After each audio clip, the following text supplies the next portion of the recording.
The Neo Reality Entertainment brand expands with a relaunch of the Neo Reality Collective Pop Culture News Talk. Your host, Eric Brown, gives his insights and thoughts in the ever-expanding news world of comic books, professional wrestling, gaming, TV, and movies. Be sure to donate to the brand and keep up to date with additional content on YouTube channels such as Neo Reality Entertainment, NRE The Wrestleverse, and NRE Pop Culture Omniverse.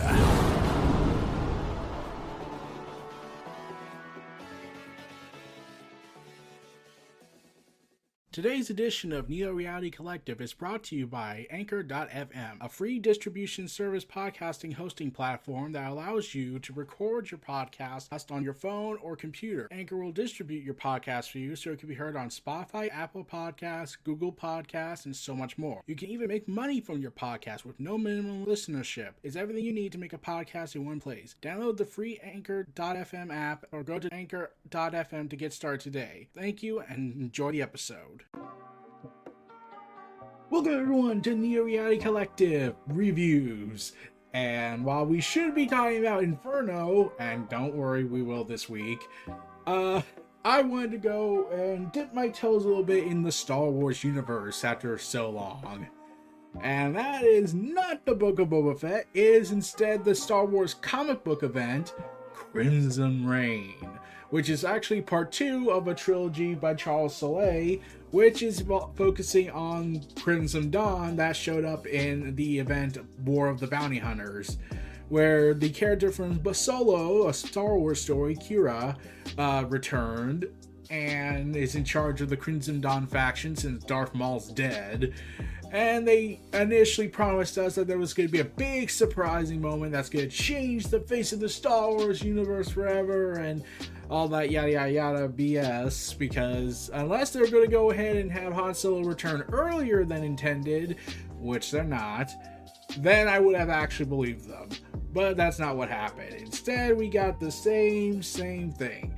We're going to have a big crossover event. It's going to promise this. We're not getting that promise, and well, we got more of the, we got to go ahead and tie into the sequel trilogy and whatnot. Thus revealing the Knights of Ren are during the Empire Strikes Back time period, with the leader Ren, who will be killed by Kylo Ren, and therefore I do not care, and whatnot, about the Star Wars continuity, because we have to justify the sequel trilogy somehow, even though no one wants to see it anymore. Or at least a vast majority of people. This is part of the 3-part event saga that Soule has started up, where he's going to have Crimson Dawn become the next big threat, well, since Thrawn's kind of out of the picture for a while, for at least before Mandalorian, if I had to guess.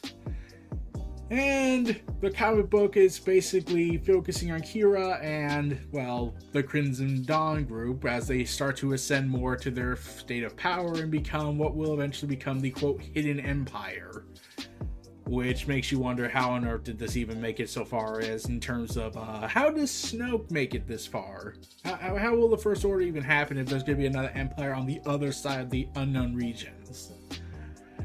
But yeah, I'm questioning that. But yeah, the Knights of Ren are in here, so naturally I was kind of sad about that, because I was thinking, cool group, ultimately goes out really weakly in Rise of Skywalker, and not real, and what was suggested in episode 8 is not what we're getting from any of the episode 9 or what we get in the subsequent tie-ins.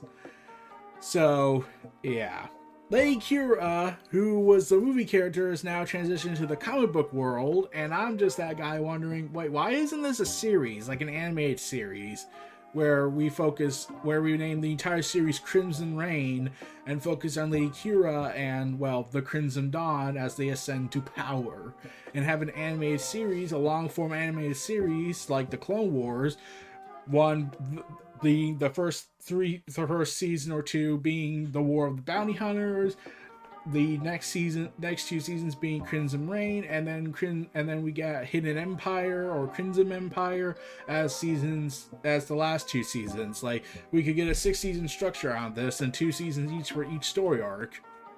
That's at least how I saw it. how they could have done it, but then instead they said we gotta make this a comic book because Disney doesn't want content on their streaming platform. So, yeah, I don't know.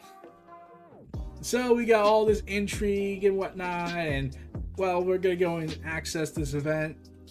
But before we do that, I would like to say that Lady Qi'ra, when I heard Qi'ra was in War of the Bounty Hunters, I was like, okay, you have my interest a little bit, but I had no really strong opinions with Solo, a Star Wars story. I was more along the lines thinking, okay, Darth Maul's in it, that's cool, but I kind of didn't really care about much of anything else. I was more like indifferent. But Darth Maul being in there was awesome, and they're making an animated series focusing on Crimson Dawn's formation under Darth Maul, and then they will go to Lady Qi'ra when she takes over, when Maul gets killed off in the subsequent Rebels event. Yeah. So this is Crimson Reign issue 1, and we're off to the races after these commercial breaks. We'll be back, ladies and gentlemen. And we're off to the races with Crimson Reign after the fall. Oh, spoilers! How am I supposed to know if Palpatine loses or not in episode 6? Here, I'll activate it for you. This doesn't look like the other ones. Well, it's definitely a holocron of some kind, but I've never seen another like it. It responds to, well, you'll see. It'll answer your questions though. I know it did for me. You have accessed this recording using the light side. The dark side would suffice. The Force is the Force to my mind. Would you hear the same tale if you reached out from the shadow? Who can say? That is more about you than me. This is the story of a woman named Lady Qi'ra. Grew up on the scrum rat in the sewers of Corella. Trapped and afraid, she used her skill, cunning, and will to rise to great heights to rule a group called Crimson Dawn. When she found them, they were killers, liars, thieves, led by a monster. There remained those things under her hand, but she gave them something the monster had not. She gave them purpose. Oh, God! So, yeah, a grand ambition, the achievement of which would give the people of Crimson Dawn what they most desired while changing the galaxy for the better. Qi'ra planned and schemed and prepared, but most importantly, she searched for those few special people in the galaxy with skill, power, and will to help her make her dream a reality. In time she found them, and when all was ready, the cards dealt, the weapons primed, the engines fueled, she brought them together. The Knights of Ren, who will definitely not go out like bitches in The Rise of Skywalker. Shanta Shah and the Orphans, who will probably never be seen again at least 2-part event. Death Stick, the drug that somehow took human form. Margot and Trina, Qi'ra's closest advisors within the Dawn. Myself as well. I have a name, but most simply call me what I am, the Archivist. And when we were there, standing before her on her great, beautiful ship, the Vermilion, she told us the truth. Oh, and there was someone named Ocean Bastoon. I know a secret that will rock your very mind. All of you know it too. That is why you are here. Very few people understand the true nature of the galaxy, that it is a prison, and all of its inhabitants are prisoners. And for the reason for that, is one word. It is the name of our fear. It is the name of our chains. The word is Sith. They are an ancient order, masters of the dark side. I learned about them from the one who ruled Crimson Dawn before me. His name was Maul. And the name doesn't really sound as intimidating when you remove the Darth. For a time, he was one of them. Darth Maul. Apprentice to the only other Sith in the galaxy. There are only ever 2. At his side, he learned of their mysteries, their power, and their eternal ambition. Then he died, and was reborn. Not uncommon for the Sith. From what I know, embracing their true self seems to bring with it a great pain and great change. But he was no longer truly a Sith. Like so many of you, he was used, and when he was no longer useful, he was discarded. That is what the Sith do. They take and then they throw away. This should be the structure of power in the galaxy. An endless mountain range, many peaks, none dramatically higher than the other. The people who live on them free to climb as high as they can, and all those centers of power contending with and compromising with the other. But the galaxy is not like this. Under the Sith, it is a pyramid. Everyone climbing to the same place, pushing others down so they can ascend. And at its peak, someone waits, ready to destroy anyone who would dare approach. The only truly free person in the entire galaxy. Emperor Palpatine. His Sith name, is Darth Sidious. The name of his apprentice is Darth Vader. They are the two most powerful people in the galaxy. They must die so the galaxy can live. So, yeah, she has formed a conclave group, which, should theoretically go badly since conclaves in Star Wars never seem to work out, but in this case, this is forming a new. Okay, so basically the idea is that, hey, what if we made the rebellion basically a violent criminal organization group and not a Liberty Republic Freedom Force? Instead, let's make a rebellion that is all about the corruption, the crimes, the organizations, the syndicates, mafia politics, basically. So we get our title, Star Wars Crimson Reign, Part 1, The Orphans. With written by Charles Soule, art by Steve Cummings, colored by Guru EFX, lettered by VC's Travis Lehem. With various cover arts by Lionel Francis Yu. If I butchered those names, I am terribly sorry. And Lady Qi'ra announces to her allies, "I have gathered us together because we are some of the few who know the secret. In a galaxy of countless living unique beings, one man decides how we all live and die. A Sith. He will take what he wants from us now and forever. He stole your pride, your ambition." To the leader of the Knights of Red, "Damn right he did. Your love, your hope, your identity, your vision, your legacy. None of us are good, and some of us are worse than others. I do not trust you, and you should not trust me. But we are all wanting the same thing. That means we can work together. Maul had a plan to destroy Sidious, but was killed before he could see it through. I will not make his mistakes. I have the Sith artifacts he collected, and more I have found on my own. I have the knowledge I gleaned from his aggravated mutterings. Always two there are. Yes. Always two. And most importantly, I will not be doing it alone. I have all of you. Whether you seek profit or knowledge, or freedom or justice, my plan will bring it to you. We can all get what we want. Just do your jobs, play your part, and we will achieve something extraordinary. We will all be free. Now, let us begin. We shall be the greatest threat to the galaxy until everyone forgets about us 30 years later. Black Sun Frigate, Dark Path.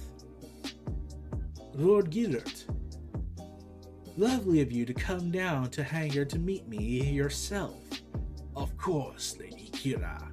Courtesy is about the only law to respect, but you brought your guards, and so, I know, did you.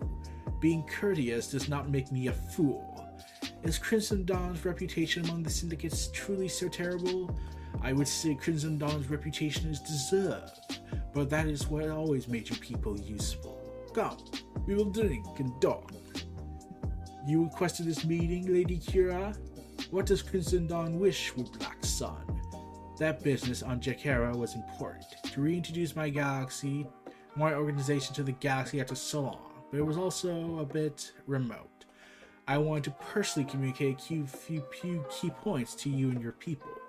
First, Crimson Dawn has no designs on Black Sun's territory, business, contacts, or wealth. We are not in competition with you. I'd like to see you try. No, you most certainly would not. Trust me. But war would be wasteful. The galaxy is huge, plenty of room for all of us. You do what you do, we'll do what we do. Which is, stop teasing it out, woman. If you have an offer, make it. Forgive me, Lady Lord Gerut.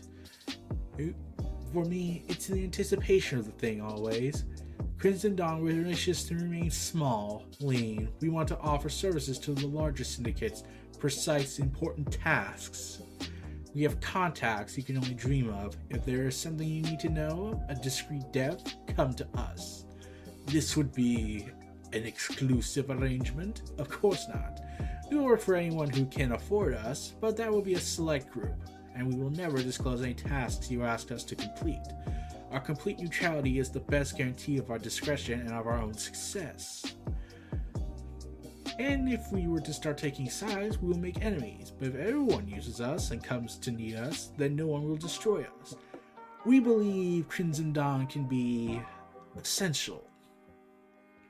I'm sure you do. Nothing's wrong with a healthy estimation of one's abilities, but as a courtesy and of a taste, let me provide a piece of valuable information. You saw what the Hutts did above Qi'ra. They attacked the Imperial flagship. Of course they did, in front of all of us, the fools. Everyone saw it. Rumor has it that Vader executed the entire Hutt Council as punishment.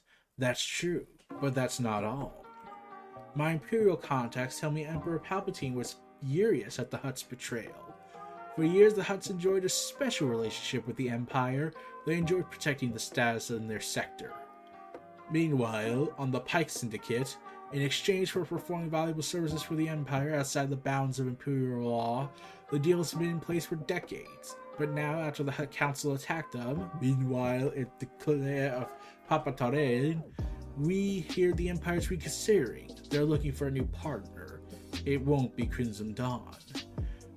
So they're telling them everybody this. So that means they'll slaughter each other to the letter. We have no interest in the demands of direct partnership with the Empire. We're small and want to stay small. We don't have the infrastructure. But if there was ever a time to make a play for an organization with a larger footprint, it could be quite an opportunity. Well, that is interesting. And then we get this reference. Pass it along to Prince Zor. Zizor, or whatever, I'm pretty sure I butchered that name. But you're probably remembering, wait, I heard that name before. Yes, you have. He's from the Star Wars Legends timeline, and Shadows of the Empire, which was the War for the Bounty Hunters event, but Shadows of the Empire. So, yeah, they're recanonizing more of the Legends timeline, and all I'm thinking is, can I read the Legends timeline? Can we see more of the Legends timeline again? And, I know the new canon stuff is what you're going for, but you do realize you have a multiverse stuff you can do. You have it with Marvel, you have it with DC. Can't you just do a 3 timelines with Star Wars? Just remember us when the credits start rolling in. Meanwhile, above Dantooine, remember, no survivors. We need to leave 0 clues. We're just gonna roll up and murder everyone, Kenneth? Our target is a Black Sun Smash processing lab. They're tweaking the formula to make it more powerful, more addictive, and effective on new species. Everyone there, from the scientists to the guards, knows exactly what they're trying to do. I'll shed no tears for people like that, Seer. Guess that does make it a little simpler, yeah. Question, unrelated. What did qi'ra refer to when she started that Sith stole your love and hope? I was wondering if any of you would ask. Figures it be you bright. You know how I called the group the Orphans? It's not just to sound tough. Of course not. It is literal. I'm the last factory line. Seer's parents died long ago. And my vex is my parents technically could be alive, but I haven't seen them since I was too young to remember. Right, but it's not just you. We're all orphans here. Darth Vader killed my parents right in front of me. I had to swear an oath to him. I swear I will take no revenge. Nothing happened here today. Nothing at all. Had to just let it lie. I said those words because my parents wanted me to live, but my heart died the moment I watched Vader cut them open. Way I figure it, Oaths end when you do. My heart died and I've been hunting Vader ever since. I became even one of the Emperor's pets operatives, thinking it could get me close. Didn't work, and I never saw Vader again. What I could do alone, maybe I could do a qi'ra as, we'll see. Query related.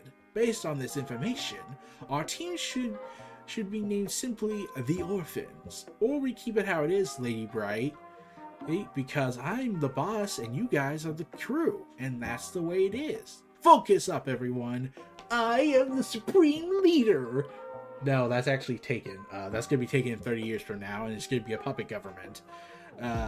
Also, why are you talking like HK-47? Everyone loves HK-47. Stop talking like him. We got a job to do. Look at this. 2 nice ladies and a droid. Correction. 3 nice ladies. Don't know if you're lost or something or looking for something in particular, but you should turn around and find somewhere else. Ain't no help for you here either. And they're immediately shot. Or for you. Alright, bound to be a lot of guards. I'll draw them out. Here, you and I will take out anyone who gives away their position. Lady Bright, you start torching the place. Roger, roger. Hey, I'm here to take everything you got. Thought it'd be nice to give you smash-stealing, life-stealing, unfeeling bastards advance notice. We jammed your comms. No help's coming. You think you can stop me? Give it your best shot. Don't mind if I do. And she presses a button when they fire. It's a bubble shield that allows her to deflect the blasters and hit everybody. You locked in here? Oh yeah, targets galore. Chantha, you handle the platforms. I'll handle the ones at the ground level. Oh, whee! And the droid starts torching the place. Seer, Chantha, we got a problem. Talk to me, Emra. Got a couple of Black Sun birds trying to leave the nest. 2 transports. They'll accelerate into orbit and jump away the second they get out of the gravity well. I can't get them both. Don't have enough time before they'll be out of range. Blast it. Seer, you need to get to the shorter couple of ships that are trying to escape. Go now. If they get into hyperspace, we failed. On it, boss. Huh. And this fellow orphan pulls out a very special bullet, locks it into their gun, fires it into the sky, and it somehow hits the ship. Gotcha. I am the best shooter in the galaxy. I managed to shoot a ship without even looking. They just destroyed the other transport. What are we waiting for? Go to light speed and get us out of here. We don't have enough distance from the planet yet, boss. Entering hyperspace here could kill us. We've already calculated the route. Just give it a few more and they got killed. Caught them just in time, Katha. I'll come back down. Help you and Lady Bright finish up. Don't worry about it, Seer. We're doing our final sweep. This place is done. Only thing left to do is to take some pretty pictures. It did not take long for Black Sun to notice the loss of their hidden facility. The research done there was important to Prince Zor's future plans. Yes, like... we don't know. It's not the Legends timeline, so we know that's not going to be the case. Lord Giruti, he insisted on receiving daily reports. Lord Girud, when the Lothal smash lab didn't check in, we sent a patrol team to see what was happening. It's gone. It's burned to ash. What? Who did it? Who would dare? Who would dare? Has anyone claimed responsibility? No, not yet. But a few hours ago, this popped on the shadow feeds. No source, no one claiming responsibility. Whoever did this didn't want it to be about them. They wanted to send a message to the galaxy about us. Black Sun is in the eclipse? Yes, I can read. They're calling us weak. Naturally, we will respond with great vigor. So, they left some signs that basically said, nah, nah, nah, nah, we're the eclipse. None of the other crime syndicates wanted to claim this because they know we would eradicate them. Could be any one of them, which means we need to send a message of our own. It means the most logical deduction that we have to make from this, we have to fight them all. Yeah, let's battle each other, slaughter each other in the dozens. The orphans continued their work, sowing havoc among the syndicates, never allowing themselves to be seen, leaving few survivors. Operating in an atmosphere of dread and distrust, none of the syndicates knew who to blame, so they blamed each other. The suspicion is stoked by the whispers of Crimson Dawn. Not just from the messages from Lady qi'ra, Margot, and Trina, but confirmation from within their own ranks, double agents under the control of Dawn. The story was always the same. The Empire was about to end their deal with the Hutts and would choose the strongest syndicate to replace them, or perhaps just the only one left. Before long, they were fighting each other, burning their resources, disrupting the normal rhythms of criminal activity in the galaxy. It was disorder in a galaxy ruled by one who valued order above all else and would take extreme measures to preserve it. Meanwhile, on Coruscant, the Imperial Palace, and so as the syndicates went to war, Emperor Palpatine took notice. As he's sitting, convening with all the other politicians, delegates, it's that ambassador who has a staff all the time, along with some Imperial officers. We get more. He was displeased. He took action. Inform Lord Vader that he is required. Much to everyone's freaking out state for some reason. Like, the moment he starts speaking, they were just like, what? But the Syndicate War was far from the only plan qi'ra had set in motion. Meanwhile, the Knights of Ren also had a role to play. Brutish and terrible, but one of the few groups of the dark side practitioners left after Palpatine's purges, and perhaps the only one sufficiently proud, strong, and foolish to directly defy the Sith. That's definitely not going to come back to bite them in the ass decades later. qi'ra was clear. As long as we bring her what she's looking for, we can take anything else we can carry. Bound to be plenty of good stuff in there, Madrian. I bet, Ren, better than picking over old ruins hoping to find a kyber crystal someone forgot. qi'ra even gave me a map of the place. Access codes, no idea where she got it. For someone who can't touch the shadows, she's an impressive woman. You really think a woman like that would lower herself to someone like you? Plenty of women like to get low, especially the fancy ones, but I'm not going there. One of us would end up dead. We'll keep it strictly business. More opportunity there anyway. This is the biggest job we'll ever pull, no question about it. Fortress Vader. We'll be legends. I just don't know how we'll do it. So yeah, the Knights of Ren are being told you're going to steal from Darth Vader and go to his fortress. So if I had to guess, they have a Twi'lek Knights of Ren officer, and I was suspecting that he's gonna die, along with that child one we saw in the War for the Bounty Hunters event. He has disappeared completely from this. The assassins prepared as well, in their own strange way. Ucha Bestun sat, sharpening his blade in the dark, but then everything was dark to him now.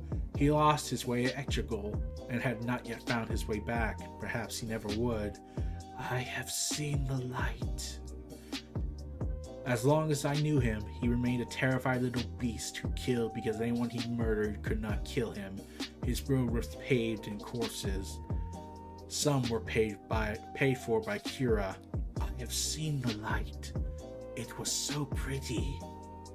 Devstick was as much as a kill as Ochi, but she was not lost. She was born of the night. I am the night! No, I am Batman. How dare you steal my stuff? But she was not lost. No one can be more at home in the dark. Well, except Batman, but he'll have a fit about it. Many in her profession would refuse the target qi'ra gave her. Deathstick was not bothered at all, revealing her metal jaw. As for my own role, qi'ra employed me as a general advisor in all matters related to the Force and the Sith. She had gleaned mere scraps from Maul, but to her credit, she knew it. Lady qi'ra was never afraid to admit when she did not know something. Her flaws were in other areas. qi'ra did give me a specific task, a way we might increase our chance of success. We were not the only Sith enemies. Another group fought them for centuries, defeating them more than once. Palpatine destroyed their great order through machinations dark and deep. But qi'ra was convinced some few had survived his purge. If any could be found, they might serve as powerful allies. And if not allies, hello there, friend. As bait, revealing a data log of Master Yoda, the hypocritical Jedi oath. The conflict among the syndicates is well underway, Lady Qi'ra. The Hutts are holding back, responding if attacked, but otherwise staying out of it. Jabba is a long game player, Margot. Oh, he knows the Empire isn't considering a new partner. He'll ride things out on Tatooine, watching as his competitors eat each other. Trina, pass the word to Cha and her orphans that they can lie low for the time being. They will have a role to play in the future, but for now, they've done their part and then some. I will, Lady Qi'ra. The assassins are next. I will send them after their targets. And reach out to Leia Organa. Tell her I would like to meet. The rebels will play a part in this, whether they want to or not, whether they even realize it. Qi'ra planned as well as anyone could achieve extraordinary things. An astonishing woman in 1,000 ways. You know, this is the story of the fall of Crimson Dawn. I really think this could work. This story is a tragedy. Oh no, a tragedy in Star Wars, and everything leads to the nihilistic despair that we got in Episode 9. Oh no, so shocking. I'm like, we all know Palpatine's gonna win this. So, yep. That was Crimson Reign, and my god, it was crazy. Basically, a new rebellion has formed. Basically, it's called the Rebellion of Let's Go Ahead and Be Criminal Enterprises. And they're now planning to take out as many enemies as possible. I wouldn't be surprised if they had some role to play for Episode 6 that we never saw at this point. I'm pretty sure Hidden Empire is going to be the end game, where it takes place after Episode 6. I'm like, it'd be kind of weird to have it in Episode 8 between Episodes 5 and 6. It's just weird, like, when you think that. So I keep thinking it's going to be the end game for after Episode 6, and then right before The Mandalorian happens. So that's my best prediction on that. But yeah, Crimson Reign number 1. So despite the obvious predictability where we're going with this is a good story. And I would be interested in it. But like I said, the predictability is what really makes me worried on this, how they're going to go about it. And like I said, the story's predictability isn't a problem for me, typically, especially when I talk about wrestling and all that.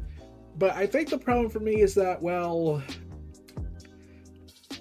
I just hated the sequel trilogy so much that it feels like everyone's doing this for basically it's all pointless. Nothing's going to be achieved. Everything's going to go back to the way things were after the Republic fell. And it's all going to be a nihilistic despair, and everyone's going to hate each other, and you don't care about anybody. So why should I care about what goes on in the past now? Because the future's all bleak and dead. That's my viewpoint, at least. If Episode 9 was more optimistic for me, I probably wouldn't be seeing it like that, but that's how I'm seeing what Disney's presented to us. So anything that is interesting in the past is like, well, you already know it's all going to go to hell one way or another, so might as well just go ahead and get the shots ready and pour some for the end days, and then wait till everyone is asleep, then we can blow it all off. So yeah, Crimson Reign. Enough about that despair. Crimson Reign, Charles Soule, you got hard work ahead of you. If only we could split this off into another timeline, then we could probably get some unpredictability. But that's a dream at this point, I feel. Unless Dave Filoni and Jon Favreau decide to change things up with the Mandalorian culmination storyline they're going to do after all the miniseries and whatnot happens. But we'll see. Anyways, Neo Reality Collective Reviews is over with. Here, enjoy our final ad, and I am signing off. Here's the outro and the advertisement for today, for today's sponsor. Take care. Be sure to donate to the brand and keep up to date with additional content on YouTube channels such as Neo Reality Entertainment, NRE The Wrestleverse, and NRE Pop Culture Omniverse.